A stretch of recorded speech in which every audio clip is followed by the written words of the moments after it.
మన దేశంలోనే కాదు, ఇతర దేశాల్లో పుట్టినటువంటి కోఆపరేటివ్ వ్యవస్థ మన దేశంలో దాదాపుగా 150 సంవత్సరాల క్రితం మన ఇండియాలోకి వచ్చింది. వచ్చిన తర్వాత మనకి చిన్న సన్నకారు రైతులకి, పేద బడుగు బలహీన వర్గాల రైతులకి సేవ చేసేదానికి ఈ సహకార సంఘాలు ఏర్పాటు చేయడం జరిగింది. 1960 ముందు, అంటే నేషనలైజ్డ్ బ్యాంక్స్ రాకముందు ఈ సహకార సంఘాలు ఈ మన రైతు సోదరులకి ఎంతో ఉపయోగపడినటువంటిది. ఆ రోజు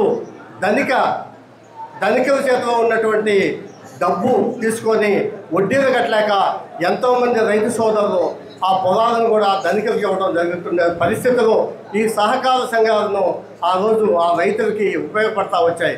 తర్వాత 1960 తర్వాత ఈ సహకార సంఘాలని పట్టించుకున్న నాదుడు లేదు. ఈ మధ్య దాదాపు ఒక 20 సంవత్సరాల నుంచి ప్రతి రాష్ట్రంలో కూడా సహకార శాఖ ఒక మంత్రిగా ఉంటున్నాడు. గత 5 సంవత్సరాల క్రితం నేషనల్ గవర్నమెంట్లో కూడా సహకార శాఖ ఈరోజు మనకు అమిత్ షా నిర్వహిస్తున్నాడు. అంటే ఈ సహకార శాఖని నేషనల్ గవర్నమెంట్ కానీ రాష్ట్ర గవర్నమెంట్ కానీ ఎంత ఎక్కువగా మనకి సహాయం చేయాలని చూస్తుందో మీకు దీన్ని బట్టి అర్థమవుతుంది. ఈరోజు నేషనల్ గవర్నమెంట్, మోడీ గవర్నమెంట్లో మనకు రావాల్సినటువంటి యూరియా వచ్చింది. కానీ మనం ఎకరాకు 3 బస్తాలు వాడాల్సిన యూరియాని ఈరోజు దాదాపుగా 10 బస్తాలు వాడుతా ఉన్నాం. దానివల్లనే ఈరోజు మనకి యూరియా షార్టేజ్ తప్పక నిజంగా యూరియా ఇవ్వకపోవడం అనేది తప్పుడు మాటలు మాట్లాడుతున్నటువంటి అధికార ప్రతిపక్షాలకి నేను చెప్తా ఉన్నాను. నిజంగా కూడా యూరియా ఎంత వాడాలనేది గైడ్లైన్స్ చూడండి, వ్యవసాయ శాఖ సంప్రదించండి. మీరు గూగుల్లో కూడా పోయినా కూడా ఒక ఎకరాకి ఎన్ని బస్తాలు యూరియా వాడాలని తెలుస్తుంది. దాన్ని బట్టే గవర్నమెంట్ యూరియా వేస్తుంది. మన రైతు సోదరులు కూడా యూరియా వేస్తే ఎక్కువ పంట వస్తుంది, ఎక్కువ ధాన్యం వస్తుంది అనే ఉద్దేశంతోనే ఎక్కువగా యూరియా వాడటం జరుగుతుంది. కాబట్టి ఖచ్చితంగా రాబోయే రోజుల్లో కూడా రైతులకి ఎన్ని బస్తాలు కావాలో కూడా ఇచ్చేదానికి మనకి సెంట్రల్ గవర్నమెంట్ కానీ రాష్ట్ర ప్రభుత్వం కానీ ఆ విధంగానే మనకి ఈరోజు డిమాండ్ ప్రకారమే సప్లై కూడా చేస్తుంది. ఎన్నికైన ప్రతి ఒక్కరికి కూడా అభినందన తెలియజేస్తున్నాను. ఈరోజు చాలా సంతోషంగా ఉంది. పెద్దలందరూ తెలియజేసినట్టు గత 10 రోజుల నుంచి మనకు పండగ వాతావరణం మొదలై పిఎస్సిఎస్ కానీ ఏఎంసీ చైర్మన్లు కానీ అందరూ ఎన్నికైనందుకు, వీళ్ళందరికీ పదవులు వరించినందుకు చాలా సంతోషంగా ఉంది.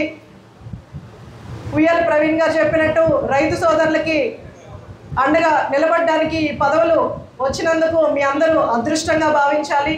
మీ అందరూ కూడా రైతు సోదరులకు అనుగుణంగా పనిచేస్తూ మీకు ఇచ్చిన పదవుల్ని ఒక వరంగా తీసుకొని ఒక బాధ్యతగా రైతు సోదరుల కోసం పనిచేస్తారని గట్టిగా నమ్ముతున్నాను. మన ముఖ్యమంత్రి శ్రీ నారా చంద్రబాబు నాయుడు గారు ఎంత విజన్ ఉన్న నాయకుడో మనకే కాదు, రాష్ట్ర ప్రజలకి తెలుసు, వైసీపీ ప్రభుత్వానికి తెలుసు. ఆయన ఈ రోజు గురించి ఎప్పుడూ ఆలోచించరు. గతంలో మన భవిష్యత్తు ఎలా ఉంటుంది అన్నది ఎప్పుడు ఆలోచించే విజన్ ఉన్న నాయకుడు మన ముఖ్యమంత్రి శ్రీ నారా చంద్రబాబు నాయుడు గారు. అది మనం గతంలోనే ఆయన నాయకత్వంలో చూసాం.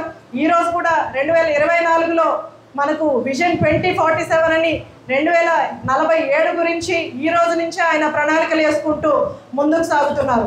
అలాగే మీ అందరికీ తెలుసు, అన్నం పెట్టే అన్నదాతని ఎప్పుడు ఆయన ప్రిఫరెన్స్ ఇస్తూ ముందుకెళ్తూ ఉంటారు. రైతు సోదరులకి ఎప్పుడు కూడా ఆయన అండగా నిలబడుతూ ఉంటారు. మరి మన ఐకమత్యమే మనకు బలం, మన ఐకమత్యమే మనకు బలం. మరి అది నిరూపించారు 2024లో మన తెలుగుదేశం పార్టీ నాయకులు కానీ కార్యకర్తలు కానీ. మనం అందరం కూడా సమన్వయంగా సమిష్టిగా పనిచేసిన దానివల్లనే ఆ దుర్మార్గమైన పరిపాలనని, ఆ దుష్ట పరిపాలనని, ఆ రాక్షస పరిపాలనని మరి అంతమొందించగలిగా. కానీ మనలో ఏమాత్రం ఐక్యత లేకుండా ఉంటే మనం ఎట్టి పరిస్థితుల్లో సాధించలేమని చెప్పని కూడా మనం చేస్తూ ఉంటాం. మరి మీరందరూ కూడా ఆలోచించండి.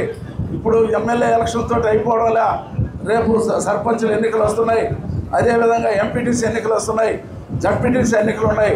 మనం ఏ విధంగా అయితే 2024లో చంద్రబాబు గారి నాయకత్వంలో నిలవల విజయశ్రీ గారిని ఏ విధంగా అయితే మనం సమిష్టిగా గెలిపించామో, రాబో ఎన్నికల్లో కూడా మనం అందరం కలిసికట్టుగా ఎవరిని అభ్యర్థిగా పెట్టినా, ఎవరిని క్యాండిడేట్గా నిర్ణయించినా చంద్రబాబు గారి నాయకత్వంలో, మరి అదేవిధంగా నిలవల విజయశ్రీ గారి ఆధ్వర్యంలో మనం అందరం కూడా కలిసిమెలిసి పనిచేయాలని చెప్పని ఈ సందర్భంగా తెలుగుదేశం పార్టీ నాయకులకు కార్యకర్తలకు విజ్ఞప్తి చేస్తూ తెలుగులో ఫాస్టెస్ట్ న్యూస్ ఇప్పుడు కొత్త అవతారంలో 5 సెకండ్లోనే పూర్తి వార్తా సమాచారం మీ చేతిలో. సోషల్ మీడియా ట్రెండ్స్ మీ కళ్ళ ముందుకే live TV and voice search ఆప్షన్స్తో ఇప్పుడే డౌన్లోడ్ చేయండి. యాప్ లింక్ డిస్క్రిప్షన్లో ఉంది.